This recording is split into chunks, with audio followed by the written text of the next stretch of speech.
ang Diocese ng Antipolo, katuwang ang Pondo ng Pinoy. We are the secular office of the Holy Family po.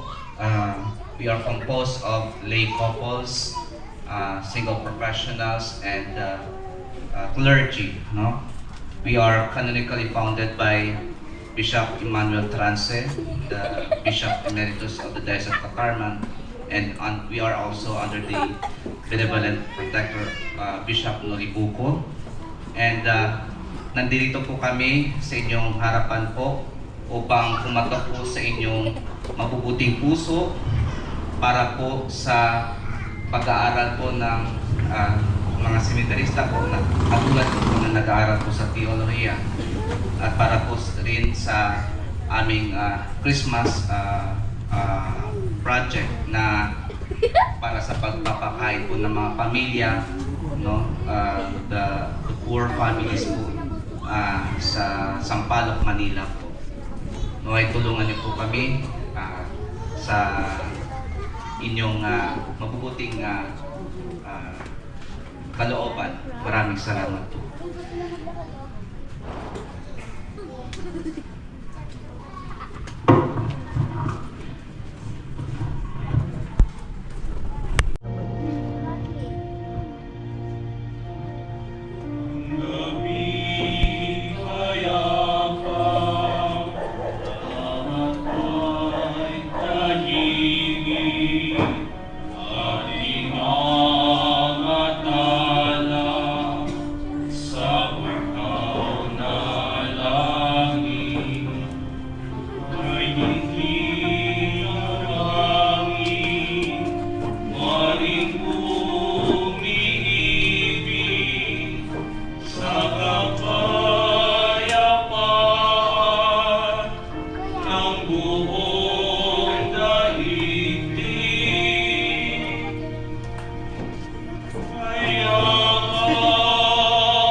Pwede po tayo sumabay.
Upang mapunta natin ang kasalanan.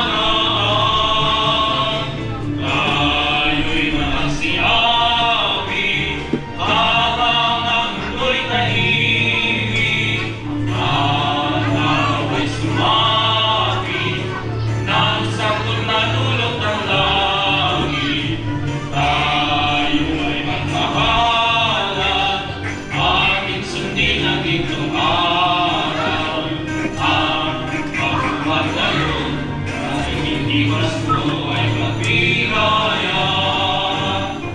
Bagong taon ay magbagong buhay, nang lumikaya ang ating bayan. Tayo'y magsikap upang magkamtan natin ang kasaganahan. Tayo'y magsihawi habang ang mundo'y tahimik. Ang araw ay sumawi ng sanggol-dulot ng langit. Tayo ay magmahalan, ating sundin ang gintong aral. At magbuhat ngayon, kahit hindi Pasko ay magigaya.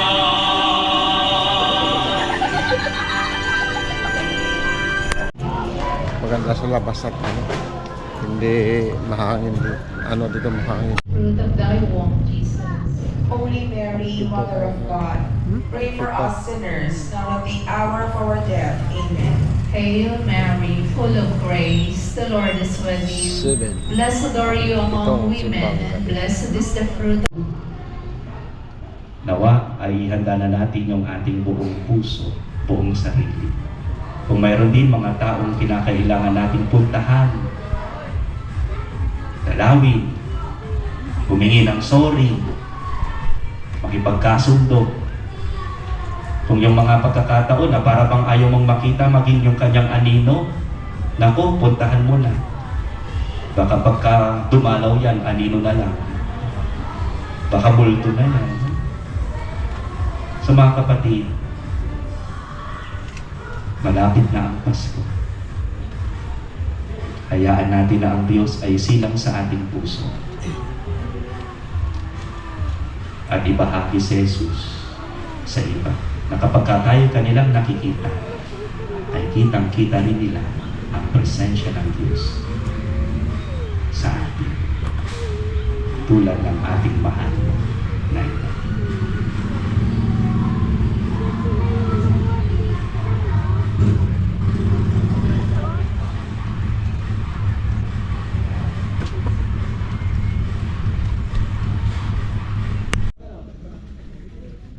Ngayon ho, maglalakad tayo ng ilang saglit na katahimikan ngayong pagtatapos ng simbang gabi.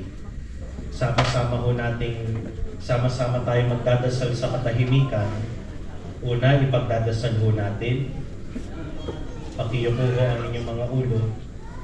Aalalahanin natin yung mga bagay na gusto nating matapos na sa ating buhay.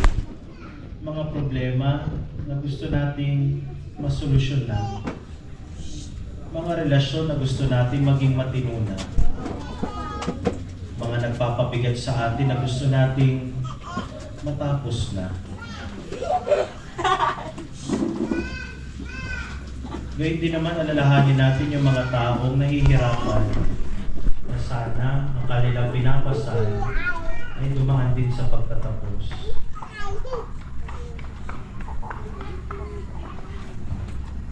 Ikalawa, ipapanalangin natin na sana tayong lahat magkaroon ng lakas, magkaroon ng tibay ng kalooban, nang sa gayon manatili tayong tapat, manatili tayong nagpapakabuti, na kahit ginagawa tayo ng masama, na kahit sinisiraan tayo ng iba, hindi tayo gaganti, hindi magpapakasama. Na kahit sa hirap ng buhay, hindi tayo mandaraya, hindi tayo mga apak ng ibang tao. Katulad ni Zacarias, ni Elizabeth, ni San Jose, ng mahal na Birhen Maria, sa kabila ng paghihirap. Panginoon, sana manatili kami tapat. Piliin namin gumawa ng tama. Piliin namin ang iyong landas. Bagamat mahirap, umaasa kami sa tagumpay. Lahat magtatapos sa iyo. Lahat magtatapos sa Diyos. Amen. Amen. At amen.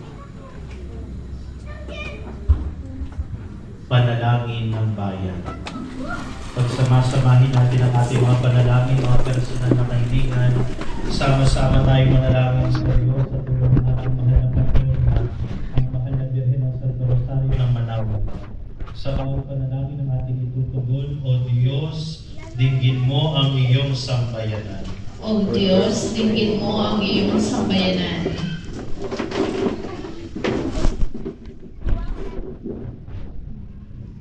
Halina, Panginoon, puksain mo ang takot, pagkamuhi, at kasamaan sa aming mga puso.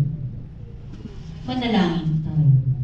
O Diyos, dinggin mo ang iyong sambayanan. Halina at tanglawan ng iyong liwanag, karunungan, at kalakasan ang mga namumuno sa simbahan at pamahalaan. Manalangin tayo. O Diyos, dinggin mo ang iyong sambayanan. Halina at bigyan ng lakas ang mga nanghihina. Hilumi ng mundo mula sa sari-saring sakit at sigaw. Pasiglahin ang mga nagdadalang hati at dulutan ng ligaya ang tanan. Manalangin tayo. O Diyos, dinggin mo ang iyong sambayanan. Halina at basbasan mo ang aming mag-anak at mga mahal sa buhay habang hinihintay namin ang pagsilang ni Jesus. Manalangin tayo. O Diyos, dinggin mo ang iyong sambayanan. Halina at dalhin sa iyong kaharian ang mga kapatid namin na mayapa. Pagkalooban mo sila ng awa at pagpapatawad. Manalangin tayo. O Diyos, dinggin mo ang iyong sambayanan. Sa ilang sandali ng katahimikan, ating ipanalangin ang iba pang mga pangangailangan ng ating pamayanan, pati na rin ang ating pansariling kahilingan. Manalangin tayo. O Diyos, dinggin mo ang iyong sambayanan. Ama namin, palakasin mo kami sa gitna ng mga pasakit at bighati upang matularan namin ang iyong pagiging bukas palad sa panahon ng aming kaginhawa. Sa pamamagitan ng iyong anak na aming Panginoon Jesucristo, kasama ng Espiritu Santo, magpa sa walang hanggan. Amen.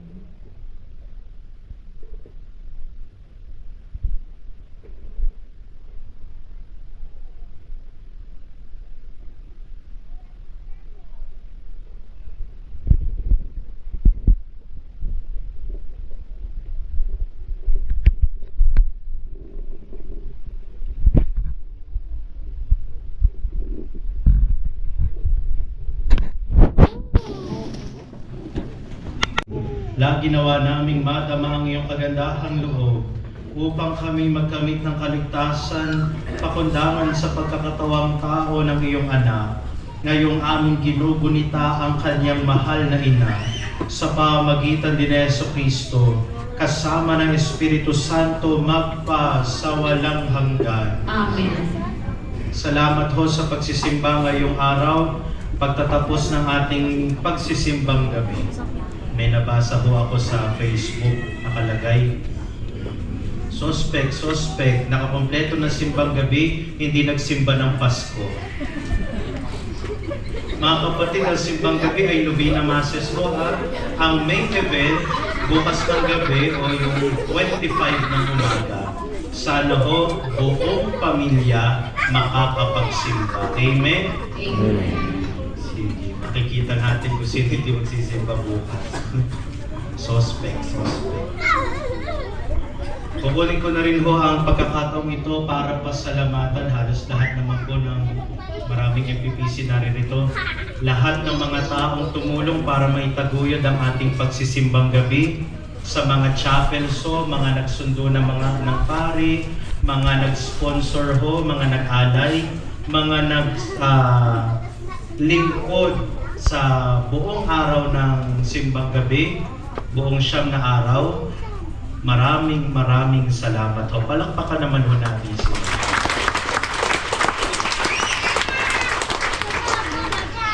Dito ho, syempre, ang pamilya Tagle at si Ate Ruth, ang PTC President ho natin, ang naka-assign ho dito. Salamat, maraming salamat ho. Sa ngalan ng, dahil wala ho ako sa misa ho Christmas Eve, Sa ngalan ho ng lahat ng formators ng St. John Paul II Minor Seminary, ang aming hong advance na pagbati na Merry Christmas, Happy New Year ho sa inyo. Pero bukas magsisimba ho ha, bukas pa ang Pasko. Merry Christmas, Happy New Year ho sa inyo.